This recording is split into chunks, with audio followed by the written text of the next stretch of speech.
was good. I mean, everybody was nice and they tried to get it better, but sometimes it didn't work. You just tried it every time, every week. You made a lot of improvement, though. Yeah. I mean, you're walking without a cane, right? So yeah, I'm walking. First I went in there with the walker. First you went there in a wheelchair. Yeah. Then you went with the walker. And then I was walking in there.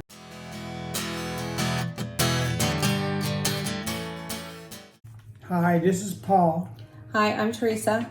And tonight we're going to talk to you about a few different things in this video. Some questions that we've had from some people and a couple of things that we wanted to share in addition to that. So we're going to start off talking about Botox injections. I've had people ask me, and I've had people that I've seen ask questions in the support groups that I'm in about the Botox injections and how that might help your stroke survivor. The rehab doctor at the rehab facility that he stayed in for a few weeks after a stroke, he started going there and seeing the rehab doctor even after he got out of rehab so that they could keep track of how he was doing. And his doctor there had suggested the Botox injections initially in just your hand and your arm, right? We did at one point do your leg, but Yes. started out there. So, do you remember why she suggested that? Try to get my hands to work. Because your hand and your arm were kind of tight, right? Yes. They still are. But he's getting the Botox injections every 3 months, and he can definitely tell a difference, right, when you're getting close to time for it to wear off. Yes. So can you talk a little bit about how that feels when you've had the Botox injections versus when it's wearing off? When it's wearing off, my hands get real tight and curls up, and you can't really stretch it out and bend your fingers or nothing. And my arm gets real tight and I can't push it down with my other hand. So once in a while I used to be able to put my hand on the table and take my other hand and flatten it all the way out, but right now it's not able to do that because it's wearing off. You're due soon for your injections. So they do it's a lot of Botox injections. It's not just one or two. It's probably about 15 or 20 injections, right?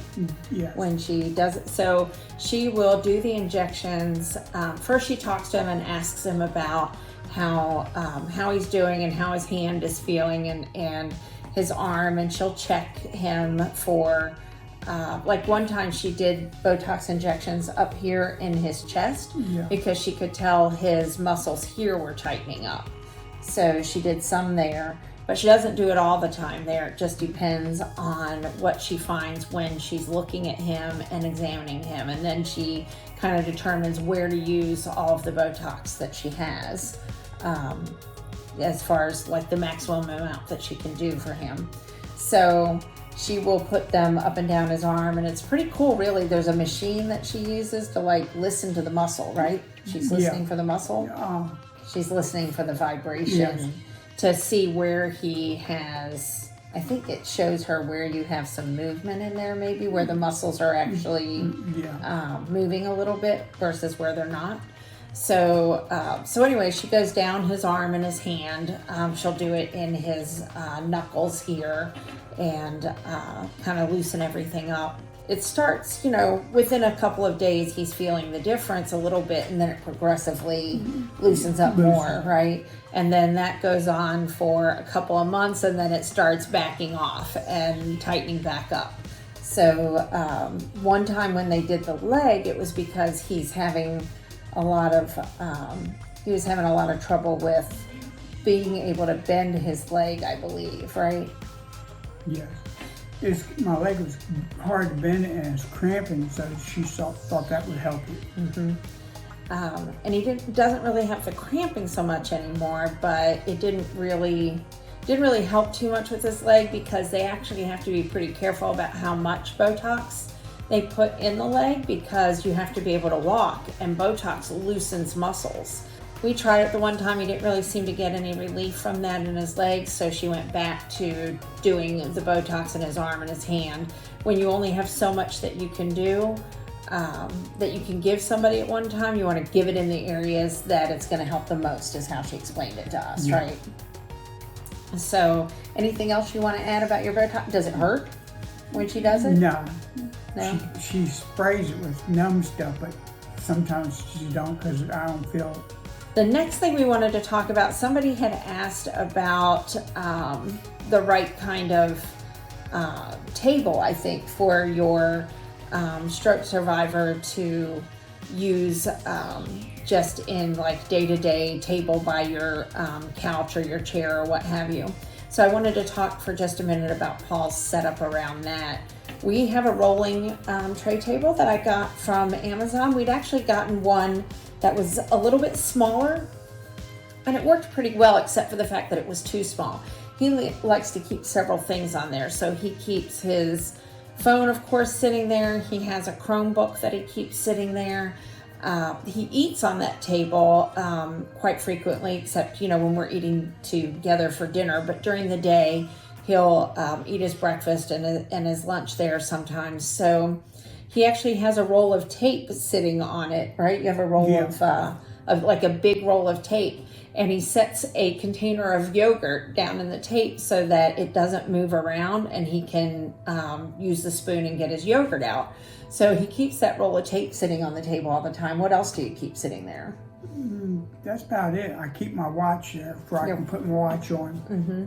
So, and by the way, the watch, we'll talk about that in another Table Talk episode. We didn't have that on the list tonight, but I'll make sure we do an episode where we talk about that. He has an Apple Watch, and I want to explain why I got him the Apple Watch. So we'll do that in another episode. But the table is a rolling table, and his chair is one of the electric lift recliner chairs. And that was probably the best thing that I got for him after he came home from the rehab facility, because for a while, of course, he was still in the wheelchair at home, but then when he didn't have to be in the wheelchair, it was very hard for him to get up and down off of a piece of furniture, just because of not really having the strength to do that, right, and the balance. Mm-hmm. So we got the electric recliner, so not only does it go up, but it keeps going up It's too. a lift chair, so it almost goes straight up. So it'll like help you're standing. him to stand up. Now you don't lift it too far anymore these days, right? No, I just normal and I get up. Yeah, but when he first came home for the first several months after we got that chair, he used that a lot, where he brought it almost into a complete standing position so that it was really easy for him to get in and out of it. So I would definitely recommend one of those. You can also rent them. We actually rented one from the local pharmacy that we use here, and made sure that it was going to work for him and that we liked it, and then we purchased one for him. So if you either don't want to commit and purchase one because you think you'll only need it a little while, then renting is a great way to go for that. Or if you, like us, want to try it out first before you buy one, so you make sure you get the right one as far as comfort and things go, then renting it helps for that too. At the time, he was having a lot of pain with the arthritis in his lower back, so we got one that does like the zero gravity. So it has two different motors in it instead of just one, right? Yeah. And he can make it almost lay completely flat, right? Yes. And that helped to take some of the pressure off of his back. And at first, I was taking naps in it because I couldn't go to the bed all the time. Take a nap. Mm-hmm. It was easier to just take his nap in the chair rather than trying to get up and go to the bedroom and come back and forth. So that helped for that too. All right, let's talk about rehab. And by rehab, I don't mean the rehab center itself, but your therapy that you had. So as part of being in the rehab facility, Paul was getting occupational therapy, physical therapy, and speech therapy. And I never knew what occupational therapy was. I mean, I always just assumed that it was like helping you with doing things that you needed to do for work.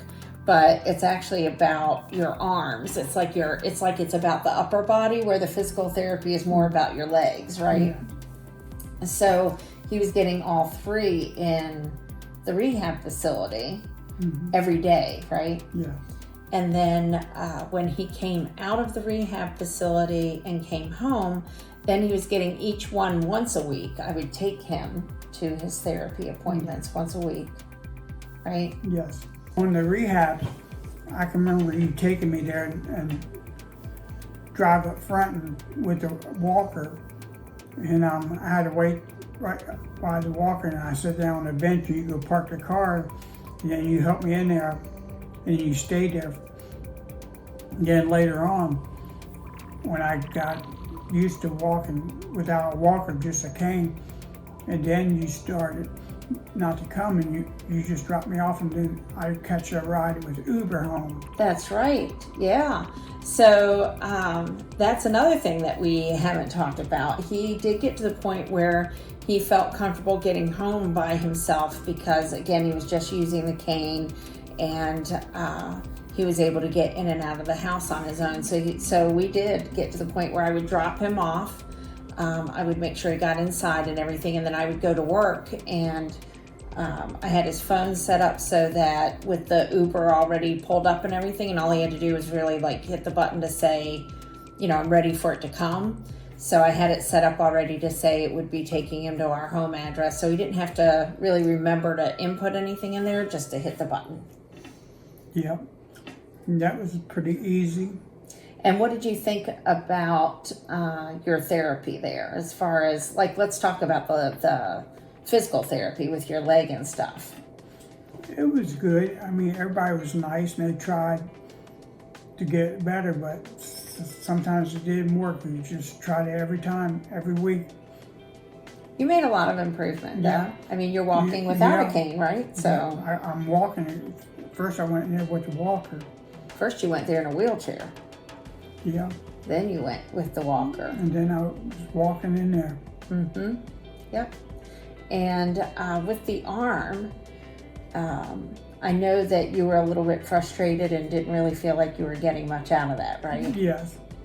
So can you talk about that a little bit? I just don't feel like my arm or hand really helps. Got any better since I got out of the hospital.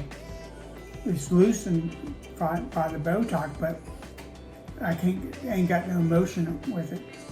I had surgery on my shoulder. I had a rotator cuff, and that's really hard because I can't raise my arm up with my other hand like that because it hurts so bad. So you had the rotator cuff surgery on your left arm? Yeah, right here, the right, same side. Oh, the same side. Yeah, so I can't really raise the arm up. I think you did therapy, the outpatient therapy, for 6 months or 8 months. I think it was 8 months. 8 months after the stroke, and I think you're probably going to be going back soon.